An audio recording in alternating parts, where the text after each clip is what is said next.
Hello students. In the last lecture we had seen about the transformer tank design with and without the cooling tubes. So today we will perform certain numericals based on the same fundamentals. Now let us read the data first.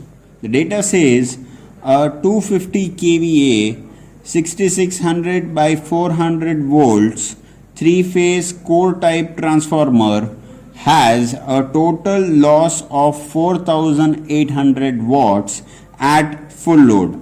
The transformer tank is 1.25 meters in height and 1 meters into 0.5 meters in plane. Design a suitable scheme for tubes if the average temperature rise is to be limited to 35 degree centigrade. The diameter of the tube is 50 mm and are spaced 75 mm from each other. The average height of the tube is 1.05 meters. Specific heat dissipation due to radiation and convection is respectively 6 and 6.5 watt per meter square into degree centigrade. Assume the convection is improved by 35% due to provision of tubes. So let us start solving this. So first what we need to find out is the area of tank. So the area of tank can be represented as ST, and which would be equal to 2 into 1 plus 0.5 whole multiplied by 1.25. Now we had discussed last time that how do we calculate this. So 1 plus 0.5, that is the length plus breadth, multiplied by 2 gives me the periphery of the tank, and multiplied by the height gives me the 4 sides of the tank. So calculating this, what I get is 3.75 meter square. Now let us assume that the area of tubes is xt. So let us write it down, that let the area of tube be x into st. Therefore the total dissipation surface can be given as ST, that is the tank surface, plus x into ST, that is the area of tubes. So this would be equal to, taking ST common, what I am left with is 1 plus x. Now since we know the value of ST, this would be 3.75 into 1 plus x. Now let us have a look at specific loss dissipation. So specific loss dissipation,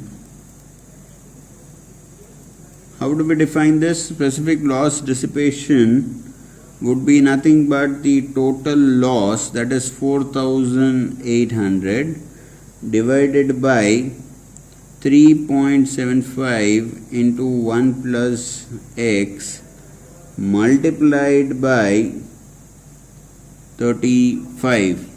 Now why did we multiply this 35? Because the average temperature rise to be limited is till 35 degrees.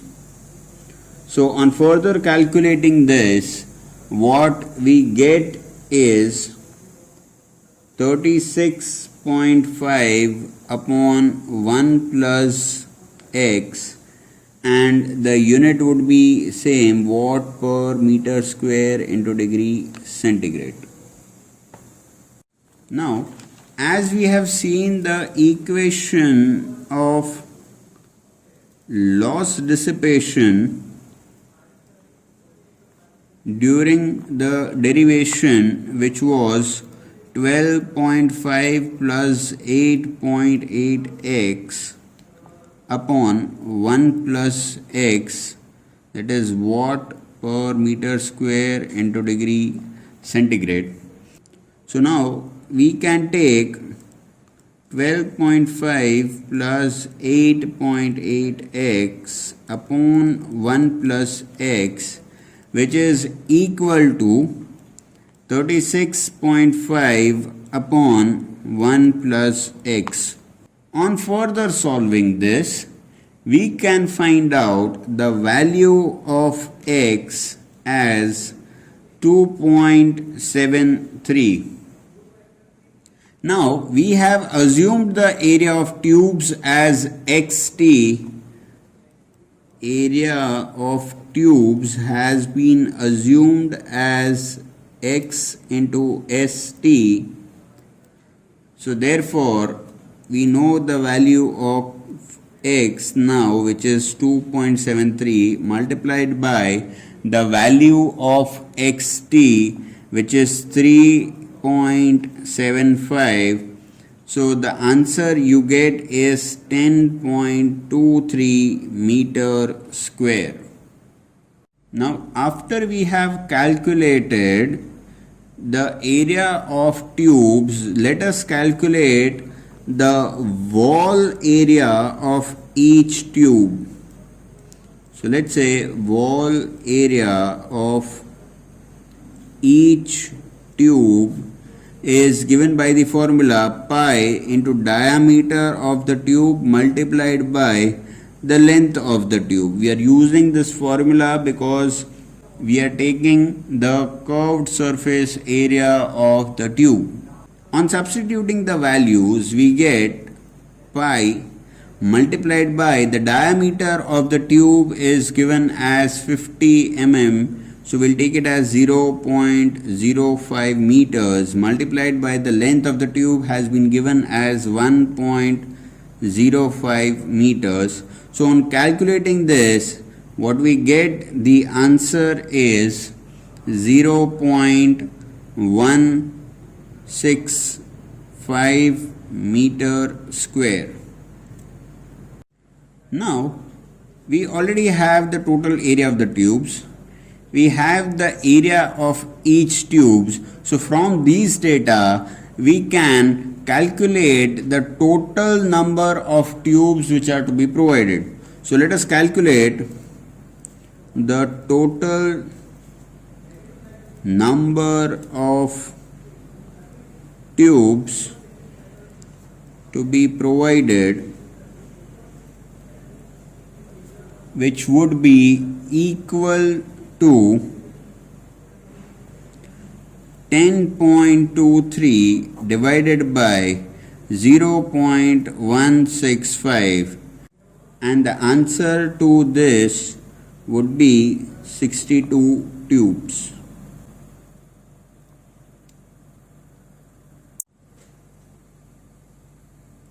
This is the top view of your tank, which is 1 meter in length and 0.5 meters in width. Now the question says the tubes are spaced 75 mm apart. Now this is a very critical point. It says 75 mm apart. So what you generally people do is they take the entire length and then divide it by 75. So they get the total number of tubes per side. Now this fundament is correct, but it needs a bit of improvisation, and that is a bit of a space is to be left from this end as well as this end. Now why is this required?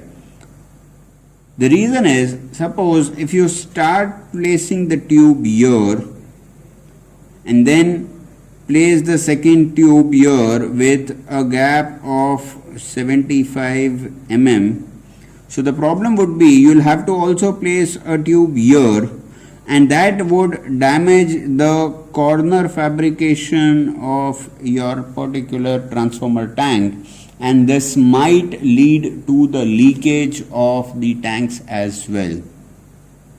So just to avoid that, the basic practice is we leave certain space from the corners. So now, as the question says, the tubes are spaced 75 mm apart. Therefore, in the 1 meter along the width of the tank, we can accommodate 12 tubes, leaving 90 mm including the both sides. That means 45 mm on this end and 45 mm on this end. Therefore, if the total length is 1 meter, that is 1000 mm, you subtract 90 mm, 45 from this end and 45 from this end, and then the remaining distance is divided by 75. What you get is around 12 tubes. Similarly, if we look along the width of the 0.5 meters, we again leave 45 mm from this end and 45 mm from this end, and then we divide the remaining length by 75 mm. What you get is 5 tubes.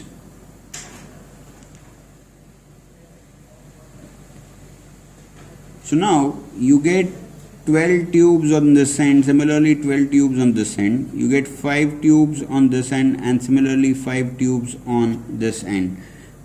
So if you total this, the total number of tubes would be 34. But what you needed were 62 tubes. This total is 34 tubes. So if you subtract 34 from 62, what you get is 28 tubes. So still you need to provide 28 tubes. Now you have already placed these tubes. How do you provide this extra 28 tubes? And the answer to that is creating second row of tubes on all the sides and arranging the remaining 28 tubes. Now let us see how is that done. As discussed before, we are providing 12 tubes along the length of 1 meter and 5 tubes along the length of 0.5 meters. As we saw that we still need to provide 28 more tubes. So this could be done in the staggered fashion where another tube is kept in between the tubes of the first layer. So I can place one tube here, second tube in between these two, that is here, and so on. So what I can get is another 1, 2, 3, 4, 5, 6, 7, 8, 9, 10 and 11 tubes. So similarly, I'll get another 11 tubes here as well.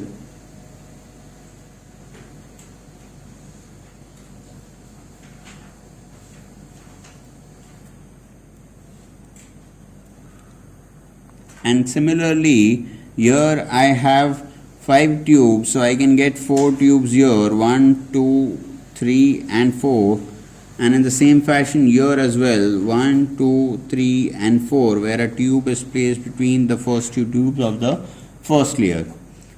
So now if we calculate, we have in the first layer 12 tubes, so 12 into 2, that is in the first layer, plus 5 into 2 in the first layer, In the second layer, what we have is 11 into 2, and in the second layer along the 500 mm we have 4 into 2. So the total number of tubes comes down to 64.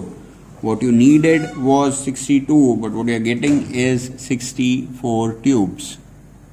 So now the question arises that if we needed 62 tubes and by this particular arrangement we are getting 64 tubes, so is it necessary to provide the extra two tubes, or can we remove any of the two tubes to get to what we wanted? So the answer to that is we need not remove any of the two tubes, and the reason behind is by this particular symmetry the heat dissipated throughout the transformer tank would be even. If we remove two tubes from any of the end, so the heat dissipation on that particular area would decrease and the thermal heat flow in the transformer tank might be disrupted. Keeping that in mind, it is necessary to maintain this particular arrangement, and we'll keep 64 tubes even though we require 62 tubes.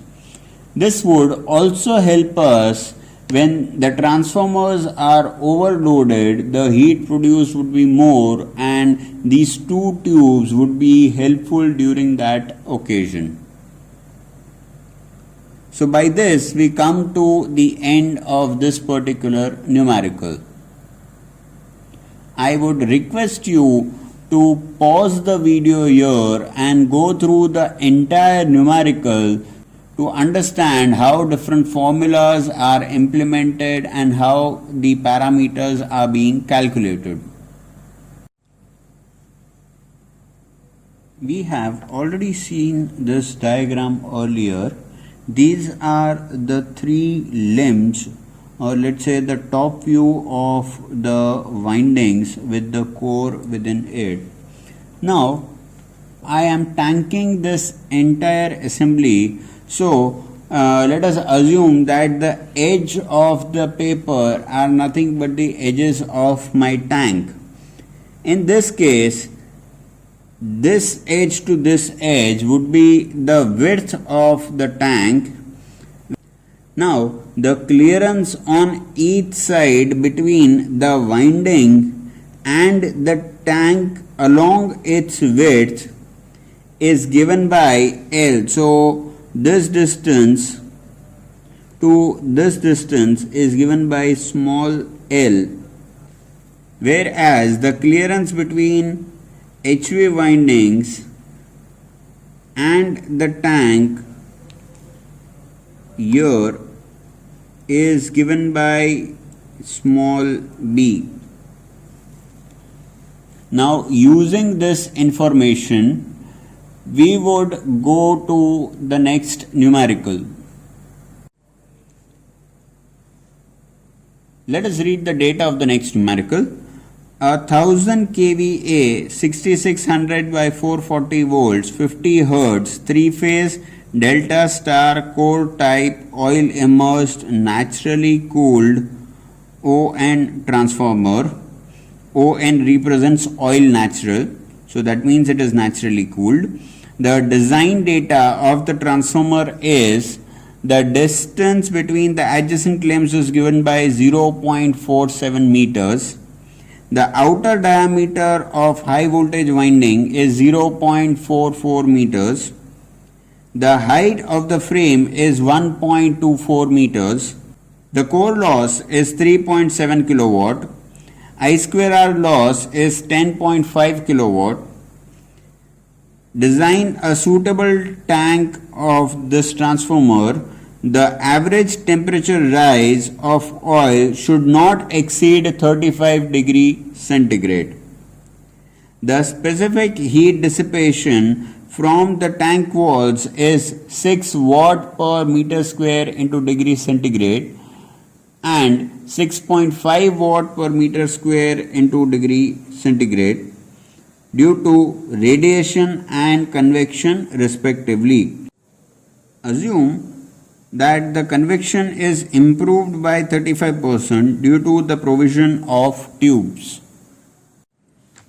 So let's start with the solution of the numerical.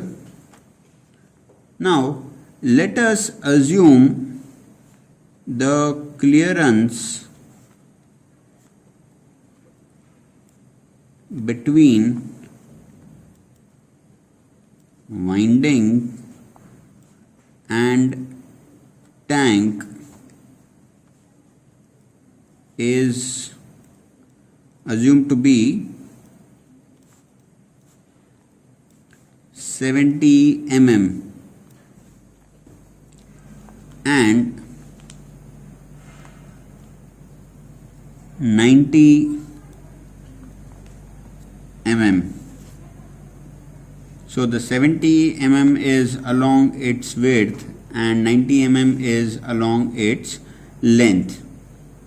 So okay, let us write that down as well. 70 mm along its width and 90 mm along its length on each side.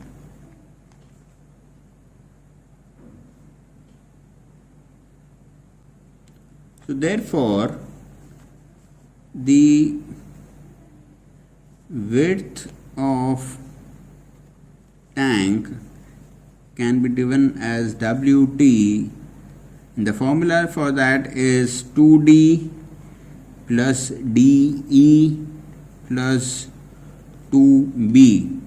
So now substituting the values, we get 2 into 0.47 plus 0.44 plus 2 into 0.07. On solving this, we get the answer as 1.52 meters. Now let us have a look at the length of the tank.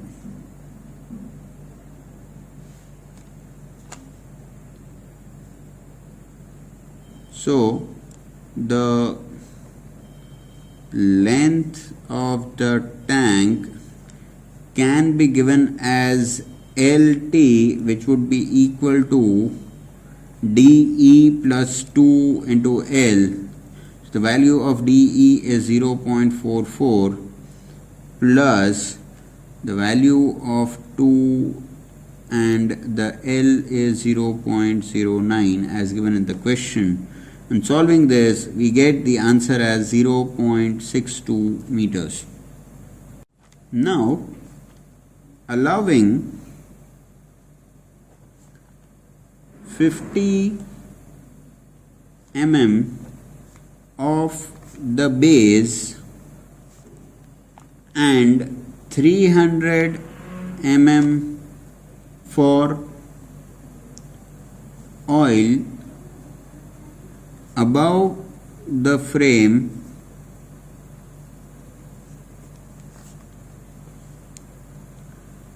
the height of oil level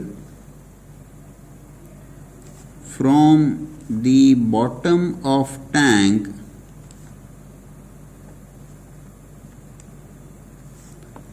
can be taken as 1.24 plus 0.05 plus 0.3. So this would turn out to be approximately 1.6 meters. Now a further height of 300 mm is necessary for the lids and its connections and so on. So therefore, we can take the height of the tank, which is given by capital HT, is equal to 1.6 plus 0.3, which turns out to be 1.9 meters. So the dissipating surface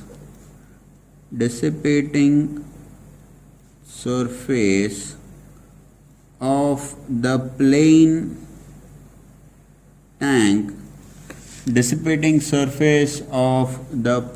tank can be given as ST is equal to 2 into 1.52 plus 0.62 multiplied by 1.9.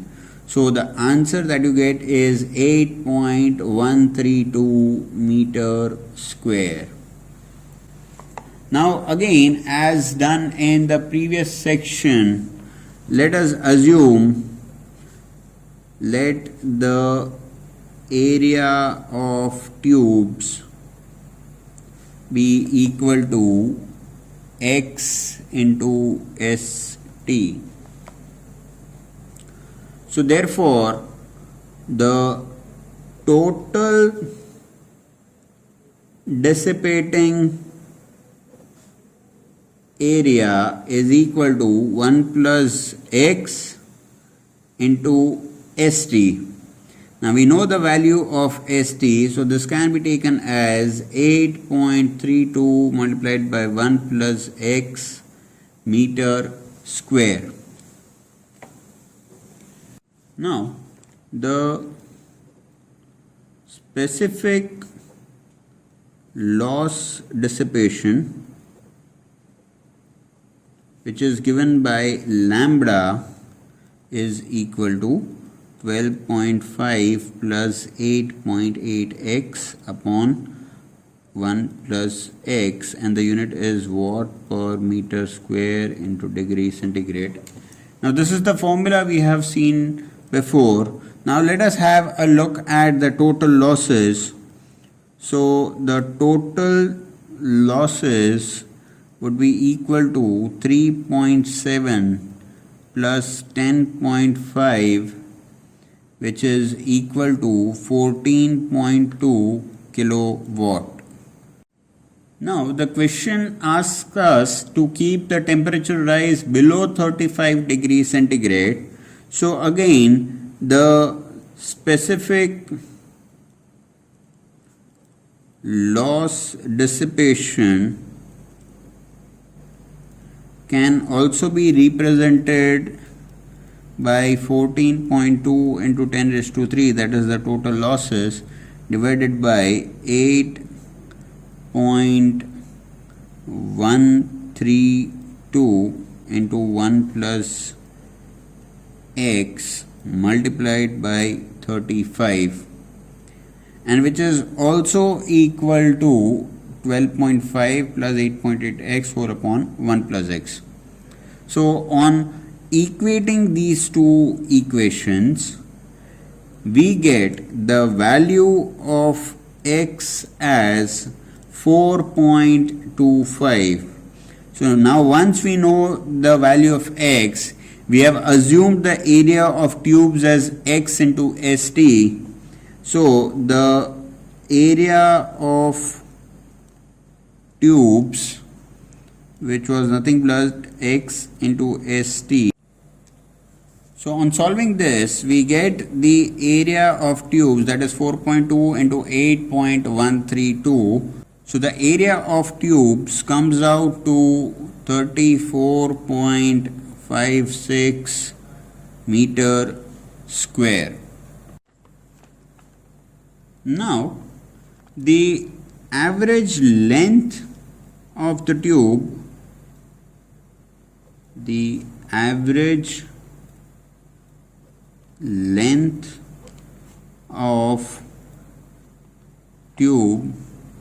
is approximately 1.4 meters, and the diameter of each tube is taken as 50 mm. So keeping this in mind, the dissipating area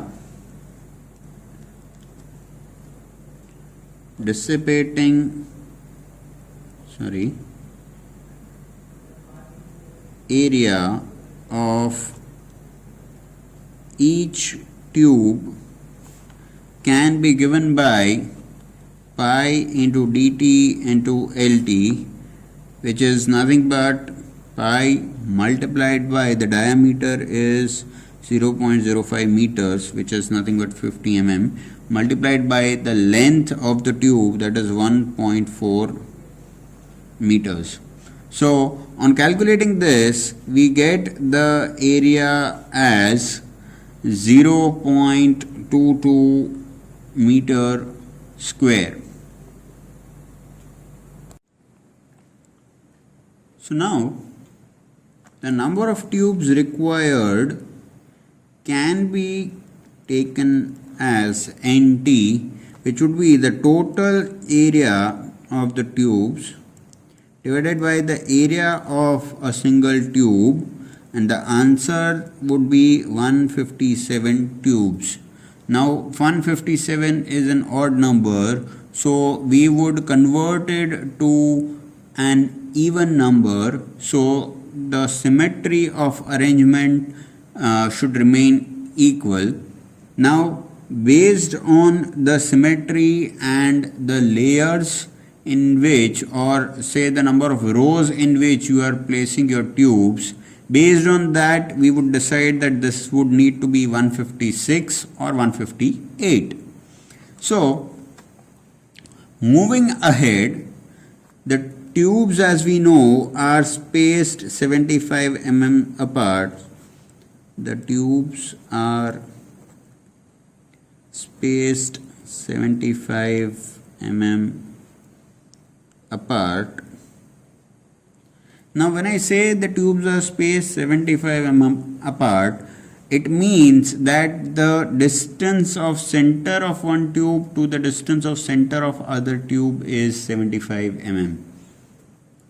So moving ahead, the arrangement of the tubes can be taken as, we can have 4 rows, and the first row can have 18 tubes. Let's say this as row 1, which has 18 tubes along its length and 7 tubes along its width. So the total number of tubes here would be 18 into 2, that is 36 tubes, and 7 into 2, that is 14 tubes. So the total number of tubes here utilized are 50 tubes. Moving to the second row of arrangement. So in the first we had 18 tubes, so in the next we can have 17 tubes along its length and 6 tubes along its width on each side. So the total number of tubes in the second row would be 17 multiplied by 2, that is 34, and 6 multiplied by 2, that is 12. So in the first we had 50 tubes. In the second row we have 46 tubes. In the third row we have 16 tubes along its length and 5 tubes along its width. So 16 into 2, so this becomes 32 tubes, whereas 5 into 2 becomes 10 tubes. So here in the third row we have 42 tubes. So if we make the total, we have 50 in the first, 46 in the second, and 42 in the third row. So if we make the total, then what we have is 138 tubes. So as per our calculation, we still require 19 more tubes. So let us go with the staggered fashion of arranging of tubes in row number 4. So therefore in row 4 we'll have 15 tubes along its length. So 15 into 2, that is 30 tubes, and 4 tubes along its width. So 4 into 2 is 8, and hence in this layer we have 38 tubes. On adding the total number of tubes in all the rows, we finally get is 176 tubes. So according to the calculation, we required 157 tubes, but as per the arrangement, we'll get 176 tubes. By this, we end this second part of the numerical session on design of transformer tanks. Hope you had a good learning session, and reach out to me in the comment section or on the email address provided in the description for any of the doubts in the session. Happy learning and have a great day ahead.